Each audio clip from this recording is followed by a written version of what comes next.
Raider Nation, let's dive into something that might sound completely wild, but hey, it's the NFL offseason and we're all here for some good old speculation. So let's just say the Miami Dolphins are still poking around the idea of trading for Michael Mayer. I get it.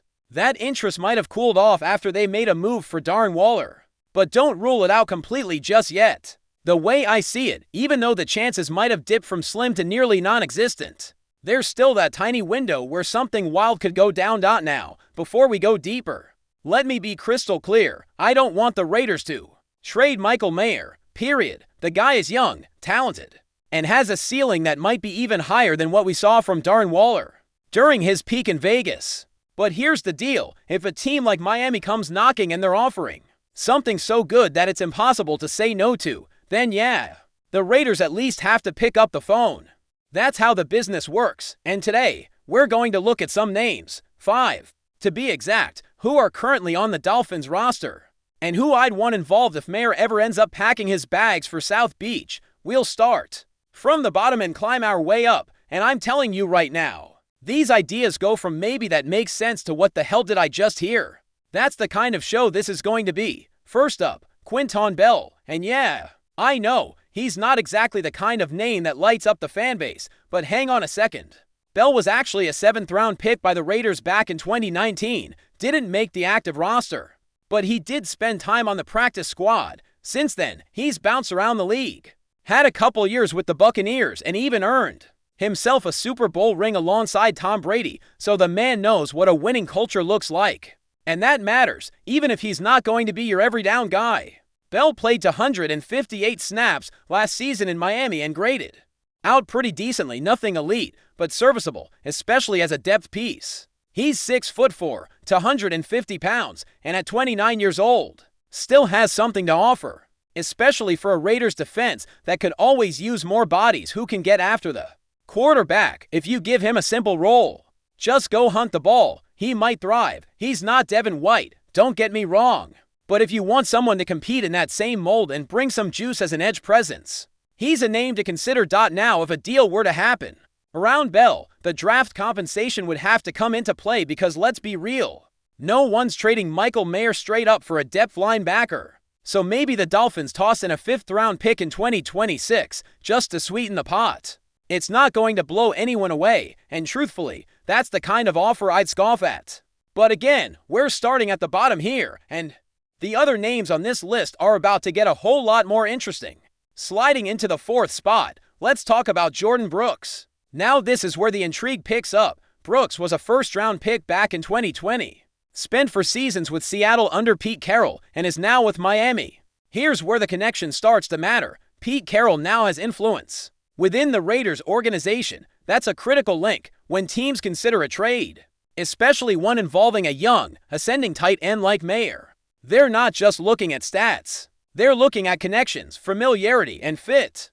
Brooks has had some massive tackle numbers throughout his career and fits into a specific type of linebacker role. He's a thumper, but he's also got enough versatility to be moved around, especially in certain sub-packages. If you're the Raiders and you want to roll with a 2-linebacker set, which has been the tendency, having someone like Brooks who can step in and lead that unit alongside Jermaine Pratt or Landon Roberts gives you more flexibility, and the financial side isn't too crazy. The Raiders would owe him around $7.8 million for this season, which is manageable, especially with zero guaranteed money over the next 2 years. That basically turns it into a 1-year, prove-it deal for Brooks. If he balls out, maybe you lock him up long-term. If not, you move on. I will say, though, this trade is probably one that Miami would hesitate on. They like Brooks. He's a starter in that defense. But if they really want Michael Mayer and they're willing to part with someone who can give the Raiders immediate help at a position of need, then it becomes a conversation.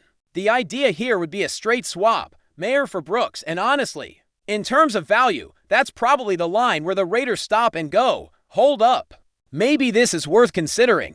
But now let's get to number 3, and this is where it gets spicy. Ashtyn Davis. I'll be real with you, this might be the most realistic trade on the board.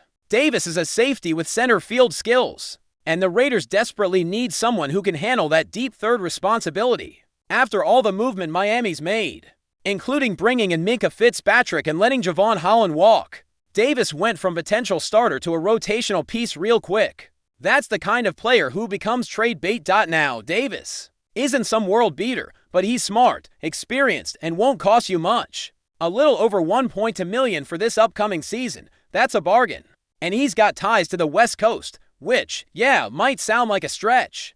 But when you're looking at guys who can come in and feel comfortable right away, those little things matter. Also, former Raiders secondary coach Ricky Manning worked with Davis in New York. That's another layer of familiarity that could play a role. Davis had limited snaps last season, but made the most of them. 35 tackles, 2 interceptions, and showed solid awareness and coverage.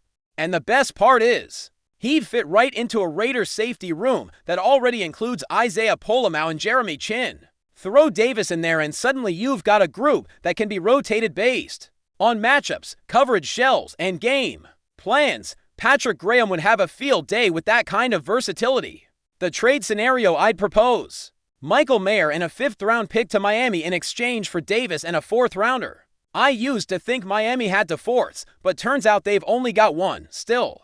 With 2 3rd-rounders in their back pocket, they can afford to move down around if it means getting their guy. From a Raiders standpoint, this is all about upgrading the secondary without completely giving away one of your brightest young offensive pieces. Again, I'm not saying it's ideal, but it's worth a conversation, especially given the team's current depth issues at free safety.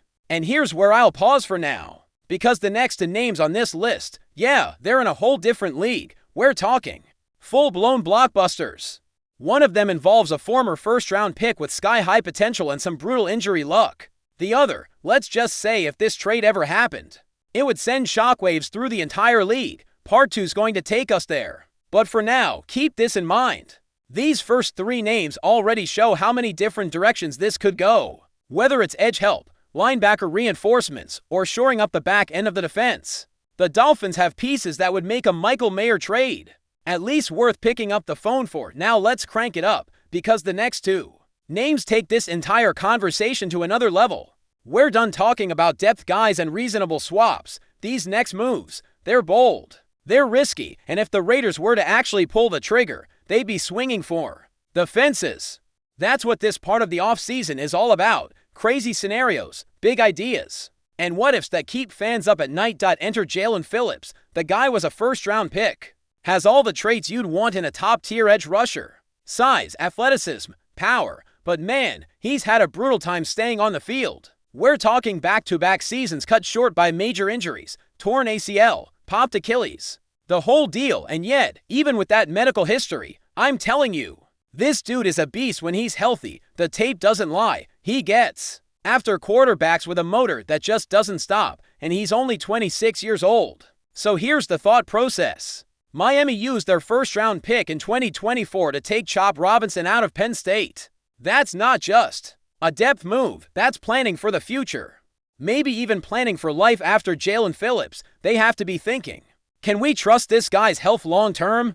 Do we want to extend him and invest big money into someone who's missed large chunks of the straight seasons? And that's where the Raiders can swoop in now. If Vegas were to trade for Phillips, they'd be taking on $13.3 million this year. That's not nothing, especially with him being in the final year of his contract. But the flip side is, you'd have the inside track on re-signing a young pass rusher with elite upside. And those guys don't grow on trees. You want to fix your defense, you need guys who can wreck plays, not just contain them.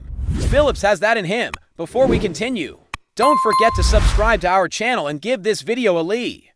Your support helps us keep bringing you the latest updates on our Las Vegas Raiders. And don't be shy, drop your thoughts on the news in the comments below. Whispers are swirling around the NFL as speculation heats up in Las Vegas. According to sources close to this situation, the Las Vegas Raiders may be making a bold move to reshape their offensive identity. Reports suggest that running backs Gus Edwards and Ezekiel Elliott have both signed with the Raiders, potentially forming one of the most intriguing backfield duos in recent memory. While the team has yet to officially confirm the news, league insiders believe the groundwork has been laid for a significant shift in strategy. If true, this unexpected pairing would raise eyebrows across the league. Edwards, known for his bruising, downhill running style and steady production in short yardage situations, could be the perfect complement to Elliott's versatility and pass blocking acumen. Though Zeke may not be the explosive playmaker he once was in Dallas, his football IQ and red zone experience still make him a valuable asset. Together, they could give the Raiders a relentless ground and pound identity, something the team has flirted with in recent seasons, but never fully committed to. The timing also aligns with the Raiders' apparent shift toward a more physical, offensive approach under head coach Antonio Pierce. With question marks at quarterback and a defense still finding its footing, a strong running game could provide stability and control. It's a move that evokes memories of classic AFC West football, tough, gritty, and clock controlling. Of course, this all remains speculative for now. Neither Edwards nor Elliott has been officially introduced in silver and black, and the Raiders front office has stayed silent on the matter. But around the league, the buzz is real. Could Las Vegas be quietly building a veteran backfield designed to dominate time of possession and wear down defenses?